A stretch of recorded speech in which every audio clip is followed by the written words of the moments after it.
Man, some of you youngsters need to swear on the Bible, man. Y'all be telling a lot of fairy tales.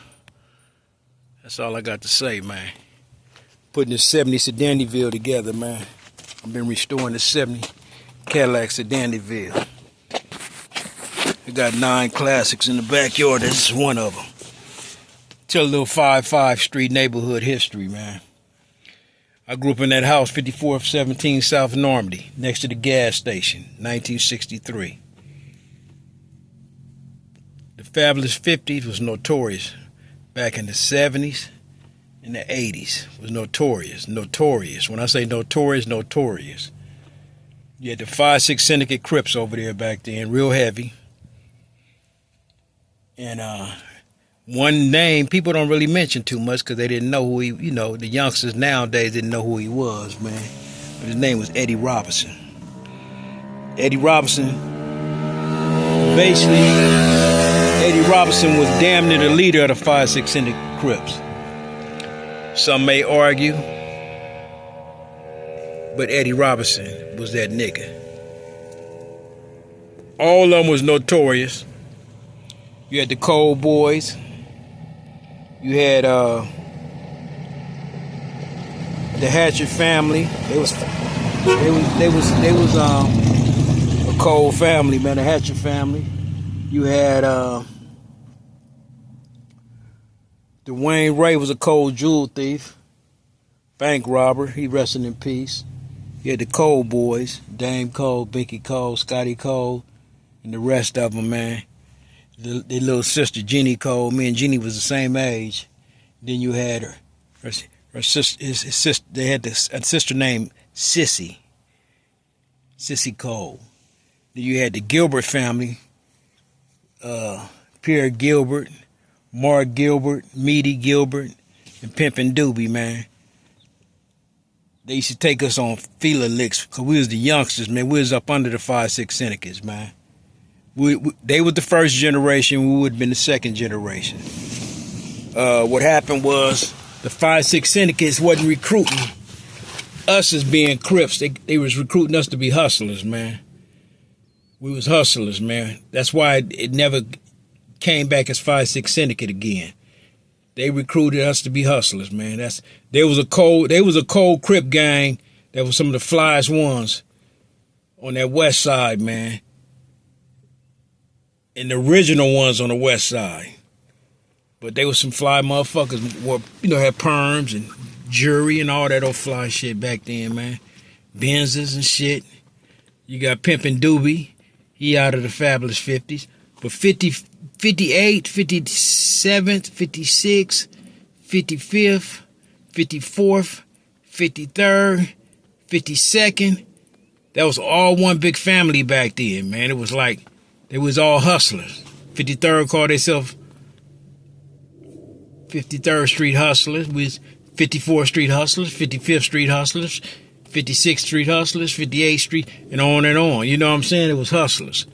And the first person who screamed neighborhood out their mouth about 5-5 neighborhood was Monster Mark.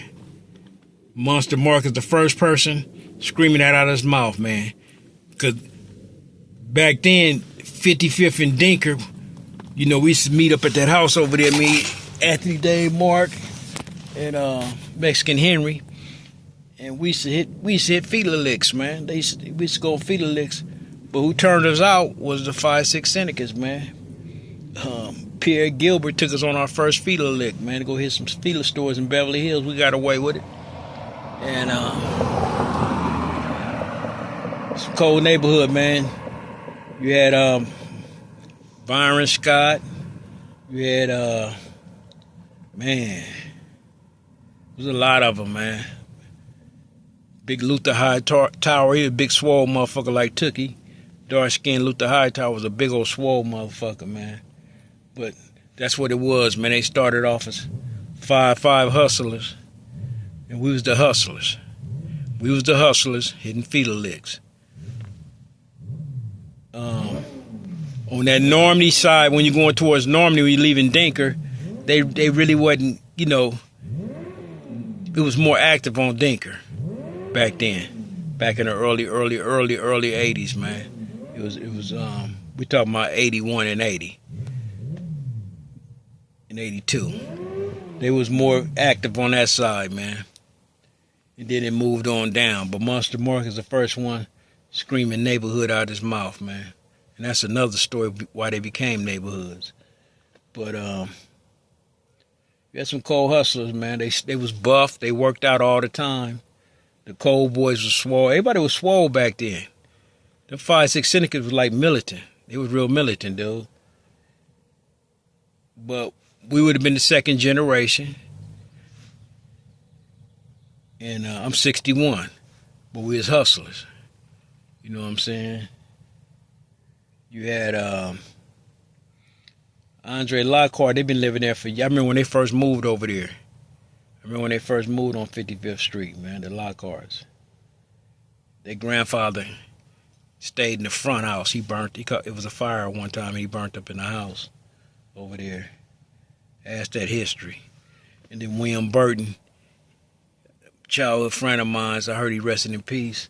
He shot a dude that was high on PCP one time, pushed his mother on 55th Street, and he smoked him and got off the case. Johnny Cochran fought the case for him and beat it. And William's grandmother was Johnny Cochran's nanny, man. And then my boy E-Money, you know, he used to live in the 40s. And he moved over there on 55th, right by the alley.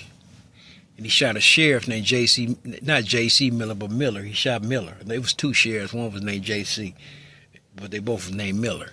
He shot a sheriff over there in the head and killed him, and they killed him. And Joe Judge Brown grew up down there on 57th in Normandy. And then you had Barry White. I used to play with his kids. He used to live on 55th. This was in the 70s. 73. Yes, 73, man. 70, 72, 71. Barry White was over there.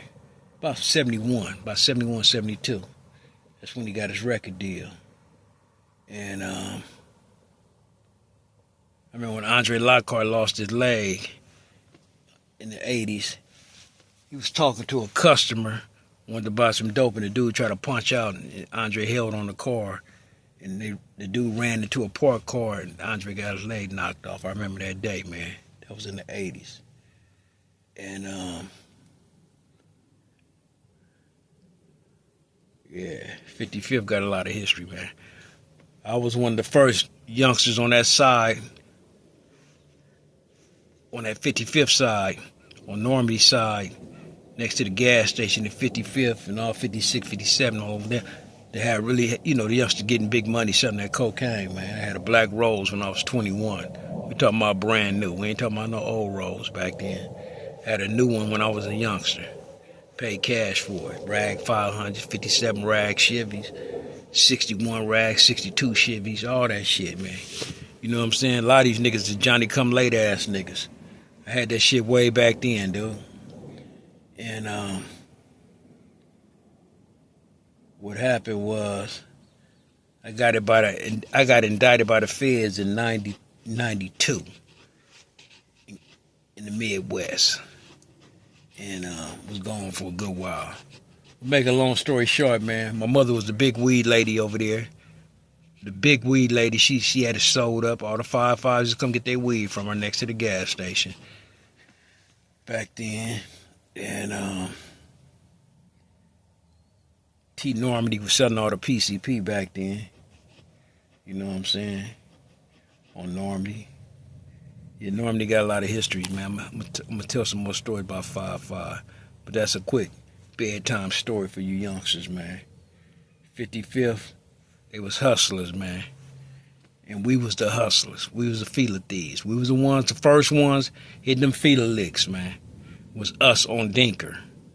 55th and Dinker. Yeah, at Monster Mark, we was the ones hitting the licks out in the clothes to everybody in the neighborhood, man.